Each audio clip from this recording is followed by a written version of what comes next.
पहले तो मैं 5 मिनट आसन के बारे में आपसे बात कर रहा हूं कि अब यहां से जाकर आपको करना क्या है, बड़ी सफलता की शुरुआत कहां से होगी।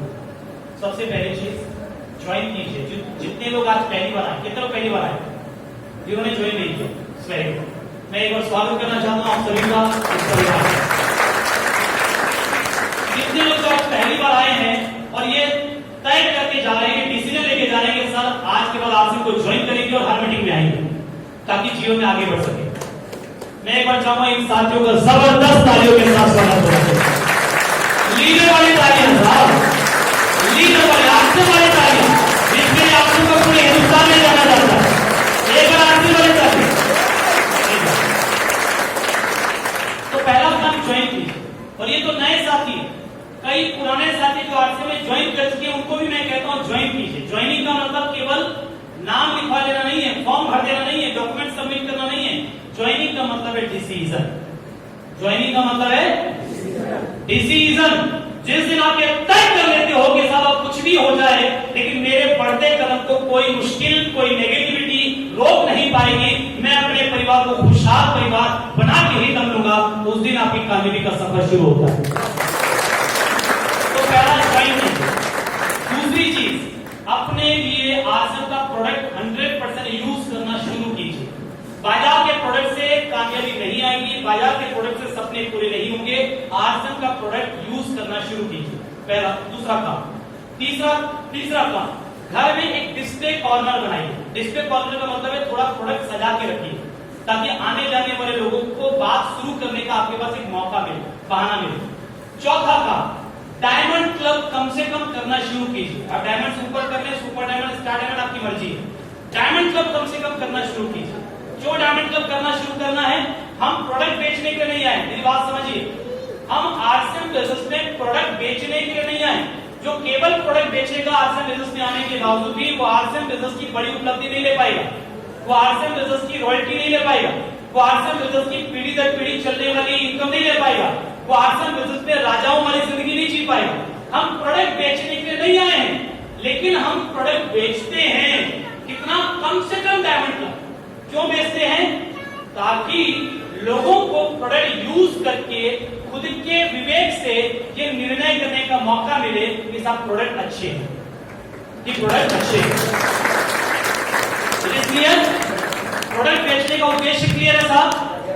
हमारी असली उपलब्धि तो नेटवर्क में है, बड़ा पैसा तो नेटवर्क में है, राजाओं वाली जिंदगी तो नेटवर्क में है, पीढ़ी दर पीढ़ी खत्म ना होने वाली इनकम तो नेटवर्क से आएगी, वो प्रोडक्ट बेचने से नहीं आएगी। लेकिन बड़ा नेटवर्क बनाने के लिए आपको प्रोडक्ट भी बेचना पड़ेगा, कम से कम डायमंड क्लब करना होगा। और अगर डायमंड क्लब करना आपको नहीं आता, प्रोडक्ट बेचना नहीं आता, तो चिंता मत कीजिए, आपको सिखाने के लिए कंपनी के जितने भी ट्रेनर्स हैं, लीडर्स हैं, अप्लायंस हैं, ये तो लगे ही हैं। स्वयं टीसी छाबड़ा जी भी लगे हुए हैं। रोज रात को 8:30 से 9:30 एक प्रोडक्ट की ट्रेनिंग होती है, उसमें टीसी छाबड़ा जी भी मौजूद रहते हैं। ऐसा मैंने आज तक किसी भी नेटवर्क मार्केटिंग में नहीं देखा कि कंपनी का एमडी खुद एक व्यक्ति की कमी मिलाने के लिए रोज मेहनत करता। ऐसा कहीं नहीं होता, केवल आरसीएम बिजनेस में होता है। It happens only in RCM business. इसके अलावा फाउंडर वी क्लब, फाउंडर वीरांगना क्लब, 2500 वीवी की ऊर्जा खरीद के अगर आप फाउंडर वी क्लब और फाउंडर वीरांगना क्लब की ट्रेनिंग में आते हैं तो आपको बेचने की बारीकियां सिखाई जाती है। हिंदुस्तान में 95% लोग नॉन सेल्स टाइप के लोग हैं। नॉन सेंस नहीं बोला, लिख दो क्या? ये तो पता चला गड़बड़ हो। Non sales, non sales, sales मतलब जिनको बेचना नहीं आता, जिनको बेचने में शर्म आती है। लेकिन आरसीएम बिजनेस में मेरी गारंटी है, आप भले ही सेल्स टाइप के व्यक्ति हो या नॉन सेल्स टाइप के व्यक्ति हो, अगर आरसीएम बिजनेस की ट्रेनिंग के माहौल में आप आ गए, आप बेचना सीख जाएंगे, आप बेचना सीख जाएंगे। तो कम से कम डायमंड क्लब आपको करना चाहिए। पांचवी चीज, अपलाइन के साथ काउंसलिंग करके अपने नेटवर्क को बढ़ाने की रणनीति बनाइए और उस पर काम कीजिए। आपकी रणनीति अपलाइन के साथ बैठकर बनेगी और अपलाइन का रोल जीवन भर चलेगा। विराट कोहली को भी आज कोच की जरूरत है। विराट कोहली नहीं बोलता मैं तो बड़ा बैट्समैन हो गया, कोच की क्या जरूरत है।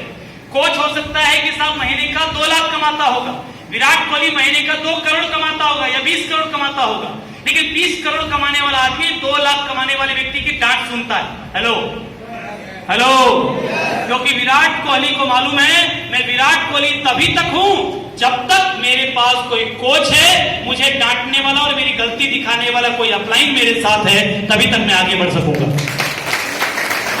तो आरसीएम रिजल्ट में आप सौभाग्यशाली हैं कि आपको एक अपलाइन मिला है, और आपके अपलाइन से कितने भी मतभेद हो, गिले हो, शिकवे हो, शिकवा हो, शिकायत हो, लेकिन मैं आपको अपने 20 साल के अनुभव में बोलता हूं, इस पूरी दुनिया में एक आदमी जो दिल से आपके व्यापार को बढ़ाना चाहता है वो आपका अपलाइन है,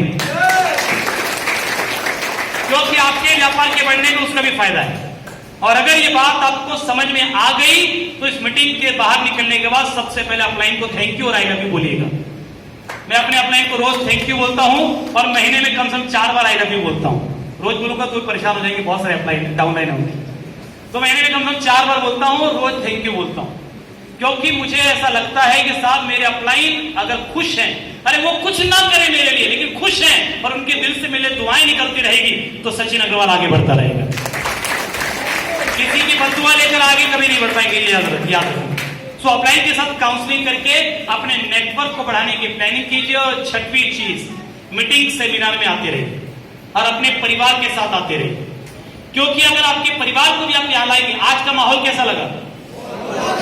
अगर आपको लगा कि आपके परिवार के लोग भी यहां आते हैं तो गिले शिकवे खत्म हो जाते हैं, आपको लगा कि सब प्यार में, परिवार में प्यार और बढ़ता, आप अगर हर मीटिंग में, मैं आपको चेतावनी देता हूं, बाहर का माहौल अच्छा नहीं है। बाहर मेरे रायपुर में मुझे बहुत दुख होता है, आंखों में आंसू आता है। सब 15-15, 16-16 साल के लड़के हुक्का बार में बैठकर हुक्का पी रहे हैं। क्या जिंदगी, जवानी को बर्बाद कर रहे हैं सब, लड़की के पीछे, लड़की लड़कों के पीछे, हुक्के के पीछे, दारू के पीछे, सिगरेट के पीछे, शराब के पीछे जवानी बर्बाद कर रहे हैं, अपनी ऊर्जा बर्बाद कर रहे हैं, जिंदगी का सबसे कीमती वक्त बर्बाद कर रहे हैं। क्यों? क्योंकि माहौल वैसा है, माहौल वैसा है। लेकिन मैं आपको विश्वास दिलाता हूं, अगर आपके बच्चे आरसीएम की मीटिंग में लगातार आते रहेंगे तो आपके बच्चे गलत रास्ते में चले, इसकी संभावना बहुत कम हो जाएगी। क्योंकि यहां संस्कार है, यहां माहौल है, यहां संस्कार है। यहां पीने वाले भी पीना छोड़ देते हैं, यहां पर साहब नशा करने वाले भी नशा करना छोड़ देते हैं। वो अलग बात है, जिनके अंदर आरसीएम नहीं गया वो कुछ भी कर सकते हैं, लेकिन साहब जिनके अंदर आरसीएम चला गया उनके अंदर कोई नशा बाकी नहीं रह सकता। तो मैं नशे के खिलाफ नहीं हूं, मैं नशे के खिलाफ नहीं हूं, मैं घटिया नशे के खिलाफ हूं। ये दारू, सिगरेट, गुटखा, तंबाकू, पान, बीड़ी, धुंगिया, चरस, अफीम, गांजा, हुक्का, ये कोई नशा है? अरे साहब ये घर बर्बाद करता है। नशा तो आपको आरसीएम का लगना चाहिए, कामयाबी का लगना चाहिए। किसी और को कामयाब होते देखकर जो खुशी मिलती है, उस खुशी का नशा अगर आपको लग गया तो आपकी कामयाबी आसमान की बुलंदियों में जा सकती है। लास्ट में अपने दिल की बात 2 से 3 मिनट आपके बीच में करूंगा। मैंने आरसीएम रिजल्ट शुरू किया 2002 में। बहुत सारे दोस्तों ने मेरा मजाक उड़ाया, बहुत सारे दोस्तों ने विरोध किया, कई बार निराश हुआ, मायूस हुआ, उदास हुआ, कई बार लगा छोड़ दूं, लेकिन खुदा का शुक्र है, परमात्मा का शुक्र है, उसने इतनी बुद्धि दी कि साहब मैंने छोड़ा नहीं। कई बार मुश्किल पल आए, कई बार मुश्किल हालात आए। मैं झारखंड गिरडी बिजनेस शुरू करने के लिए जाना चाहता था। मैंने अपने अपलाइन पीके देवांगन जी से पूछा, सर आप मेरे साथ चलेंगे? मेरे मामा जी हैं, और वो समझ गए तो बहुत बड़ा बिजनेस हो सकता है। नया आदमी ऐसी बात करता है ना, सर अगर वो समझ गए सब पूरा झारखंड अपना, तो उन्होंने कहा कि सचिन जी ऐसा नहीं होता, आप पहले जाओ गिरडी बिजनेस शुरू करो, फिर हम आपके पीछे पीछे आएंगे आपको मदद करने के लिए। मैंने कहा सर ऐसे थोड़ी होता है, मेरे मामा जी हैं, मेरी बात नहीं मानेंगे, बाद में तो मैं मना लूंगा, समझा लूंगा, टीम को आगे ले जाऊंगा, लेकिन अभी मेरे मामा है, नहीं मानेंगे, आप चलिए। तो मेरे अपलाइन पीके देवांगन जी का, सचिन जी ऐसा नहीं होता। मैंने रत्नेश जी से बात किया, सर आप चलिए, उन्होंने कहा नहीं सचिन जी ऐसा नहीं होता, हम आपके पीछे नहीं जा सकते। तो सर बेटिए मेरा भी नाम सचिन सा है। चलिए एक बार सचिन जी को मैंने तो बोला बाद में मैं संभाल लूंगा, अभी आपकी जरूरत है। तो मेरे अपलाइन का ऐसा नहीं होता। मुझे इतना गुस्सा आया, मैंने कहा साहब सब काम छोड़े, कोई मेहनत करना ही नहीं चाहता। अरे मेरे साथ चलते हैं, इतना बड़ा बिजनेस हम वहां खड़ा करते। मैंने कहा मैं आपसे छोड़ देता हूं। फिर अकेले में बैठकर मैंने सोचा, ये बिजनेस मैंने पीके देवांगन जी के लिए ज्वाइन किया, ये बिजनेस मैंने रत्नेश जैन के लिए ज्वाइन किया, ये बिजनेस मैंने अपलाइन के लिए ज्वाइन किया, तो आवाज आएगी नहीं। ये बिजनेस मैंने अपने छोटे भाई को पढ़ाने के लिए किया। मैं उस परिवार में पैदा हुआ, पला बड़ा, जहां पर हमारे पास 2 वक्त का भोजन लाने के पैसे नहीं होते थे। कई बार मम्मी हमको खाना देती थी, जब मम्मी से पूछते थे मम्मी आप क्यों नहीं खा रहे, बोलती थी बेटा आज मेरा उपवास है। उस समय समझ में नहीं आता था, उम्र छोटी थी। जब उम्र थोड़ी बड़ी हुई तो समझ में आया कि मम्मी का उपवास नहीं होता था, बल्कि घर में खाने को इतने होते ही नहीं थे कि सबका काम चल सके, तो अपने बच्चों को खाना देकर एक माँ खुद भूखे रह जाती। तो मैंने सपना बनाया था कि अपने माँ बाप के हर सपनों को पूरा करूंगा। जितना आंसू उनकी आंखों से निकला है उससे कहीं ज्यादा खुशियां मैं उनको दूंगा। और जब आज से मिला ना, मुझे लगा साहब मेरे सपने पूरा करने का रास्ता मुझे मिल गया, वो तरीका मिल गया जिससे कि मैं अपने परिवार के सपने पूरे कर सकता हूँ। तो अकेले में बैठकर मैंने सोचा कि क्या मैं ये बिजनेस उनके लिए कर रहा हूँ तो मना कर रहे? नहीं, मैं अपने परिवार के सपनों के लिए कर रहा हूँ। और क्या ये सपने पूरे करना जरूरी है? तो अंदर से आवाज आई कि बिल्कुल जरूरी है। कीड़े मकोड़े की जिंदगी जीना मुझे नहीं है, मुझे अपने परिवार के सपनों को पूरा करके शान की जिंदगी जीनी है। और ये जब आवाज अंदर से आई तो साहब मैं अकेले झारखंड गया, गिरिडीह गया, कुछ बताना नहीं आता था, कुछ समझाना नहीं आता था। यहाँ पिकअप सेंटर नहीं था, डिपो नहीं था। यहाँ पर मैंने जैसे तैसे मामा जी को कन्विंस किया। मामा जी ने कहा भांजे तेरा फायदा होता है तो 2 लोगों से मिलवा देता हूँ, मेरे को तो समझ में नहीं आ रहा। मैंने कहा कोई बात क्या, मिलवाइए। उन्होंने मिलवाया, 2 में से 1 को तैयार किया। पटना गया, पहला किट लेने के लिए, ट्रेन में आज तक बैठा नहीं था साहब। जगदलपुर में जब मैं रहता था, आरसीएम बिजनेस से पहले जगदलपुर से 150 किलोमीटर कांकेर बस का सफर है। मैं कभी आज तक जगदलपुर से कांकेर नहीं गया था अकेले। झारखंड गिरिडीह आना तो बहुत दूर की बात है। यहाँ आने के लिए 3 बार ट्रेन बदलनी पड़ती थी। जगदलपुर से रायपुर बस, रायपुर से ट्रेन मधुपुर, उस समय मधुपुर भी नहीं था, उसमें टाटा तक था, टाटा तक ट्रेन, टाटा से मधुपुर ट्रेन, मधुपुर से गिरिडीह ट्रेन। जिंदगी में आज तक अकेले सफर नहीं किया था, लेकिन ऐसा जुनून, ऐसा पागलपन था कि साहब या तो जीवन को अच्छे तरीके से जिएंगे या तो मर जाएंगे, कोई फायदा नहीं है इस जिंदगी का। और मैं अकेले आया, मैंने यहाँ बिजनेस स्टार्ट किया। क्यों कर पाया? क्योंकि मेरे अंदर सपने थे साहब। ताकत कुछ नहीं थी, डर लग रहा था, हाथ पैर कांप रहा था। ट्रेन में बैठा तो समझ ही नहीं आता, टीटी आएगा क्या बोलेगा, और कौन आएगा, कैसे होगा, क्या जवाब दूंगा, कहां उतरूंगा, कैसे मालूम पड़ेगा मेरा स्टेशन आ गया, कोई नहीं बताएगा तो मैं आगे चला जाऊंगा, क्या करूंगा, कुछ मालूम नहीं है। लेकिन अंदर एक आग लगी हुई थी साहब कि कीड़े मकोड़ों की जिंदगी नहीं जीनी है, जो होगा देखा जाएगा, लेकिन कामयाबी लेके होगा। जगदलपुर के पास में सुकमा कोंटा नक्सलाइट बेल्ट है, जहां पर नक्सलियों का आतंक है। आज भी शाम को 6 बजे के बाद वहां की लोकल ग्रामीण घर से बाहर नहीं निकलते हैं, लेकिन वहां पर रात को 1 बजे मोटरसाइकिल पर बैठकर मीटिंग खत्म करके वापस आते थे।